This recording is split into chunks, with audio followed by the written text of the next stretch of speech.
Space weather this week is definitely calming down, especially from the series of solar storms that were launched last week. As we switch to our front side sun, you can see the culprit, region 2771. Pow, right there, that's firing an Earth-directed solar storm that was actually one of several that it fired. Now, luckily, this storm ended up going east and south of Earth, so it really missed us. It was pretty much a fizzle at Earth.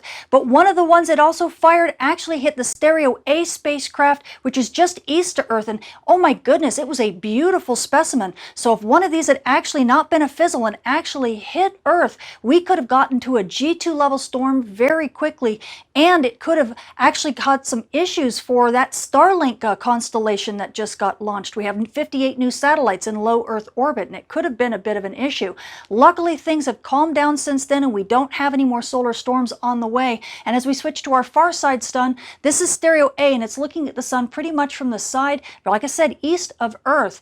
You can see some of the fizzled regions that are rotating into Earth view, but you also see in the north, rotating on Stereo's east limb, some new activity. So these regions here could be rotating into Earth view in about 3 or 4 days, and we might have some new solar storm producers, so we're going to keep our eyes open. Here's a nice little treat. While we were waiting for that partly Earth-directed solar storm to arrive on August 19th, astronauts aboard the ISS got a glimpse of something special. Amid the weak aurora caused by disturbed solar wind ahead of the strong storm that ultimately missed us, Russian cosmonaut Ivan Wagner caught something unexpected. Did you see them? For just a moment, 5 bright lights appear in the distance just above the air glow, right before the aurora rolls into view. But don't blink or you'll miss them. These space guests, as Wagner has affectionately called them, have definitely raised eyebrows on social media. Called everything from aliens to meteors, these guests are likely not guests at all, but rather 5 of the newest members of the Starlink constellation. Considering the latest launch of 58 more Starlink satellites was completed just the day before, this is the most likely culprit.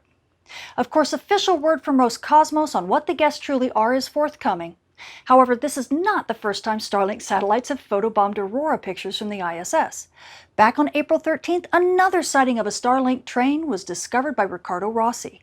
Once again, we see a long line of satellites just skimming the top of the auroral region. But thanks to Dr. Marco Langbroek, the guests in that photo have been successfully doxed. But just as the shots back in April, the recent sighting really illustrates how closely these low Earth orbiting satellites come to the aurora. In fact, many of these satellites pass right through the electric current systems that feed the aurora. One only needs to look for the columns of light, often seen extending like fingers upwards into space at the top of the aurora, as evidence of these current systems. But these systems are hazardous sources of surface charging for these low-flying satellites, and during a big solar storm, these currents get much bigger, much stronger, and the atmosphere you see lighting up puffs out to higher altitudes. So while the recent anticipated solar storm may have missed us, these pictures are a reminder of the kind of tests these low Earth orbiting satellites must yet endure, because the new solar cycle is definitely ramping up, and the next decent-sized solar storm headed towards Earth, it may not be a near miss. For more details on this week's space weather, including when and where you can see aurora and how it might actually affect the space traffic, come check out my channel or see me at spaceweatherwoman.com.